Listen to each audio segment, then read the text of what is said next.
Hello, Snakes. My name is Dante, and today it's Podcast Tuesday once again. However, I have a meeting today, so I can't do the podcast. Plus, I also have a shoot tomorrow, so yeah, can't really do it on live podcast. So it's just gonna be recorded, but still, we got last spoilers for Foundations. We got some 10 cool new cards we're getting, not reprints, a combo involving a new card, and and a non-bow slash interaction. That's kind of interesting. So let's just start off with the combo, and it is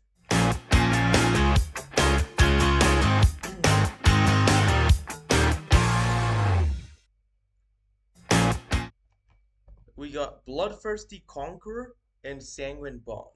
Bloodthirsty Conqueror being, uh, you know, exquisite blood on a creature. Same mana cost, except it's a 5/5 flying death touch.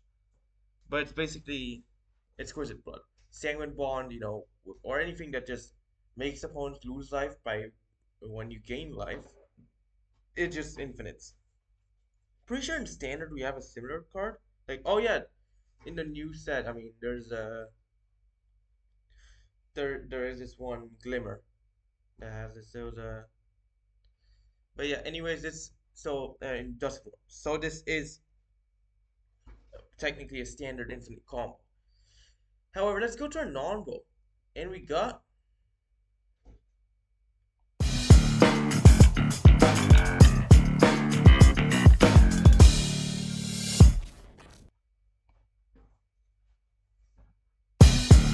so the thing is they're replacement effects. So if you have Notice Thief and Hull Breacher, they're basically replacement effects. So you'd either draw cards or create treasures. You get to choose, but you can't get both. I mean, and the funny interaction is that if one opponent has a Hull Breacher, and another opponent has like Notion Thief, then that creates a funny interaction because like if a third player was to well, I mean not really possible because all reachers now banned in Commander, but still like the one who controls Notion Thief would draw like extra cards, then the player who controls Hull Breacher would create treasures. But then if the player who controls Hull Breacher was to draw cards, instead the player who has Notion Thief ends up drawing them. But then those cards go back to the Hull Breacher's controller, which are treasures. So yeah, it's funny, but that's basically our non-bow. Let's go to a number 10, and we got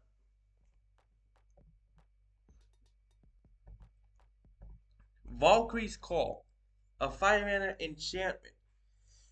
Whenever non-token, non-angel creature you control dies, comes back with a +1/+1 counter on it, gains flying, and becomes an angel. So it makes your creatures angelic undying. So it combines like undying with the angel creature type and Mothra or something. Well, not Mothra, but still, I mean, as in the creature that when when one of your creatures die, you get the like that doesn't fly. It comes back with a flying counter that dies.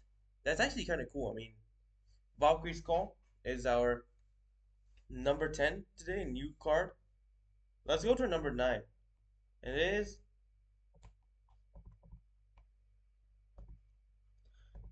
Platinum and Angel, but it's on a white creature, non-artifact. 7 mana, sits. Angel flash flying, and you can't lose, your opponents can't win. So that's Herald of Eternal Dawn. So it's like Platinum Angel, but it has flash. You have to pay 3 whites instead of paying 7 generics. I mean, 4 and 3 whites instead of 7 generic. It just sits instead of being a 4/4.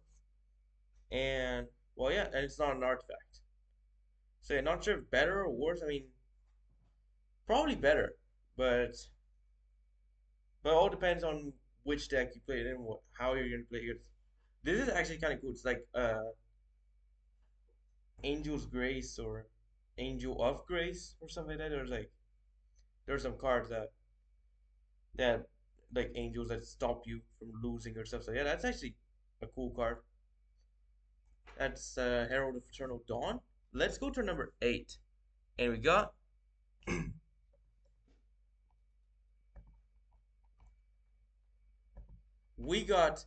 Kaito, Cunning Infiltrator, a free man, free loyalty, legendary planeswalker Kaito. Whenever a creature you control deals combat damage to a player, put loyalty counter on Kaito. +1, one of your creatures become unblockable, then until turn, then loot.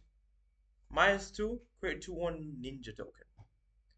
-9, you get whenever someone casts a spell, you create 2/1 ninja token.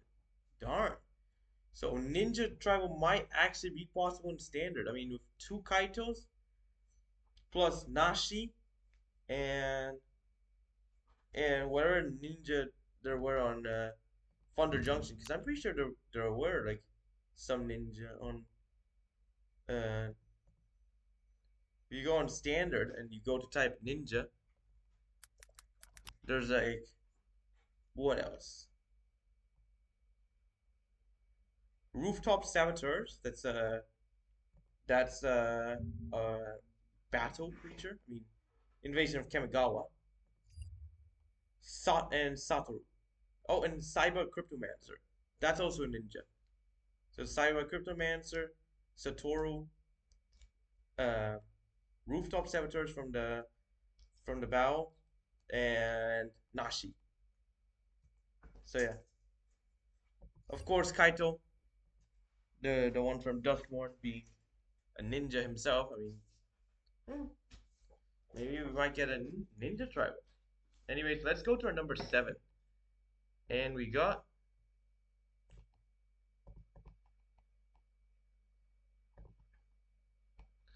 Sphinx of Forgotten Lore. A 4-man free Sphinx to flash flying. Whenever it attacks, flashback an instant or sorcery from your graveyard onto another. Cost same as the mana cost. So it's like a Snapcaster Mage on a stick, because you can flash in end of the opponent's turn, and then like start like they're just giving control more tools, because you just cast this end of turn, and then cast this end of opponent's turn, and then when it goes back to your turn, attack, flashback something. Oh my god, Control's gonna enjoy this card. I mean, because then they're gonna start flashing back all the card draws and other stuff. Like, oh my, yeah, that's. I don't know who thought it was a good idea for this card. I mean, give it flash, darn. I mean, and plus it's not even legendary, so you could actually have more than one Sphinx of Forgotten Lore on the battlefield. But yeah, that's our number 7. Let's go to our number 6, where you got one of our favorite dragons return.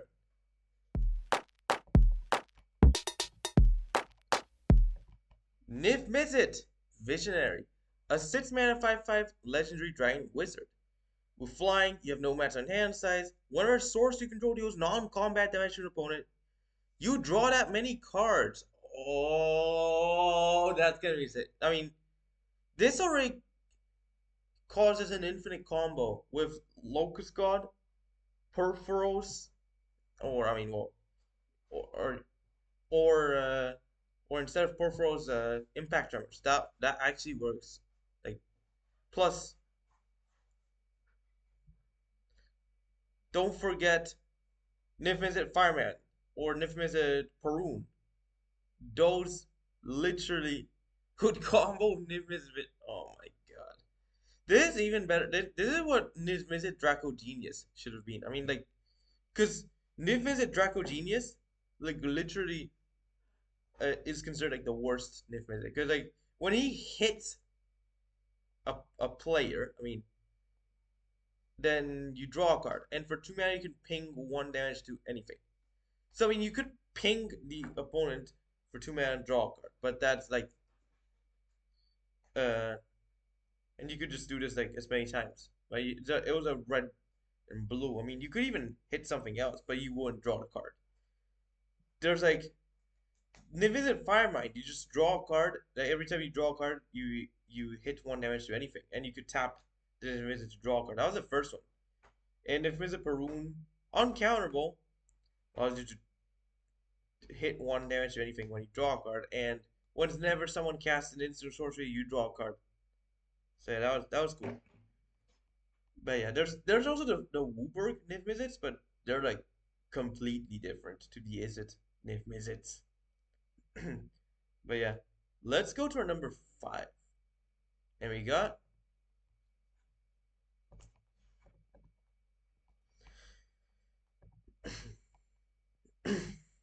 Chandra, Flame Shaper, 7 mana, 6 loyalty, legendary planeswalker Chandra, +2. Add 3 reds and exile top free cards of the library, and you can play one of them this turn. +1, copy one of your creatures on turn, and gains haste as well. -4, split 8 damage among any number of creatures or planeswalkers. So Chandra can is like removal / board wipe, adds you mana, duplicates your creatures. That's actually like she's a win call. Like if you manage to get her out on the field, then there's almost no stopping you. However, she's like 7 mana, so it's hard to actually get her on the battlefield. But yeah, that's our number 6. No, number 5. My bad. Let's go to our number 4. And we got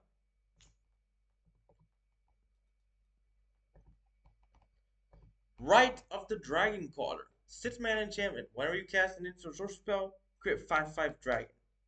And yeah, basically self-explanatory. You can get a lot of dragons of this. I mean, this is cool, especially in sealed. I mean, but commander is also a good one. It's like this is like one of those effects you'd get from an emblem. Just saying. I mean, that's how powerful it is. I mean, like you'd see emblems like when you cast a spell, do 5 damage or draw some card. That's actually, but still, this is a very powerful card. I mean, that's Rite of the Dragon Caller. Let's go to our number 3, and we got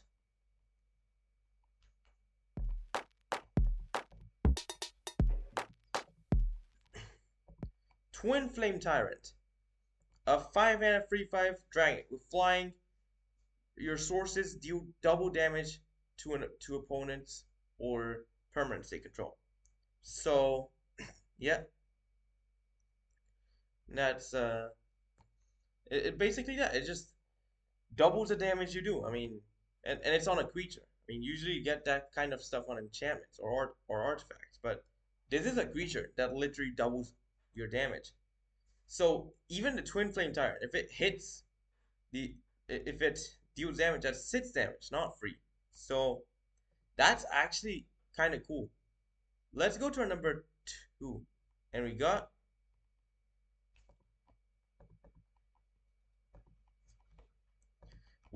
Quilled Great Worm, a 6 mana 7/7 worm with trample.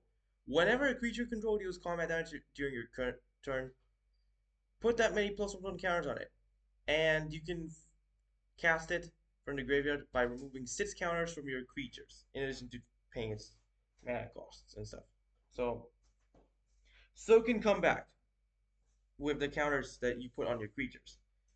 But when it's on the battlefield, it literally grows your creatures when they deal damage.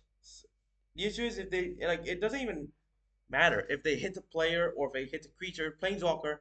All it has to do is deal damage in combat on your turn. So blocking does not count. It's just attacking, and it just grows. The creatures just start growing, and yeah, even excess damage, tramples and stuff. That actually works. I mean, triple the damage, triple the counters, of course, and it counts itself. So your creatures will just start growing exponentially with Quilled Great Worm. It's just so good, man. Let's go to our number one, and we got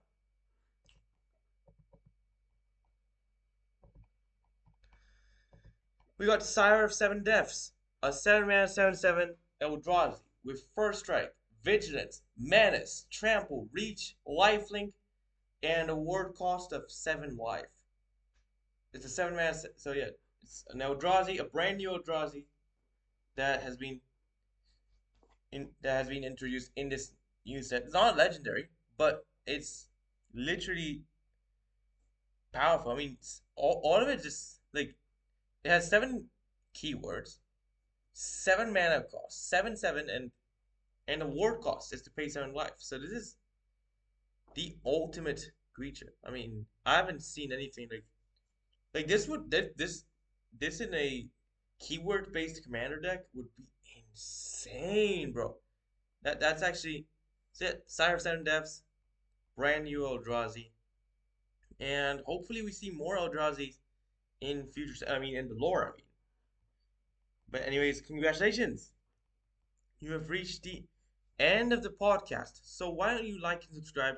Follow my Twitch channel if you enjoy. Share friends. Stay tuned to my videos, streams, and podcasts. Podcasts will be live every Tuesday for free GMT. So stay tuned to them. Watch my other videos too. Thanks for watching. Hope you enjoyed it. And bye.